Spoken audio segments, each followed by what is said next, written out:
gayahin natin o tumulad tayo sa isang batang maliit. Hindi mo ibig sabihin ni mag-isip bata po tayo.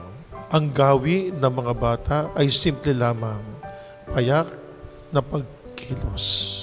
Subalit, may pagkakataon nga po na dapat po ituro natin, mga matatanda, ituro natin sa mga bata ang tama. Ituro natin sa mga bata ang mali. Na huwag gagawin nila ang mali. Kapag ginawa nila ang mali, ay lumalabag tayo sa batas at kagustuhan ng ating Panginoong Diyos. Kaya nga po mga kapatid, dagdagan pa po natin ang ating pagkilos, pagpapakamanan. Dagdagan pa po natin ang ating mga pagdarasal, mga panalangin. Huwag po tayong manghihinawa, huwag po tayong magsasawa na magtingkod, magdasal, manalangin, dumalo ng misa at gumawa ng mabuti. Dahil ang Diyos natin ay hindi natutulog.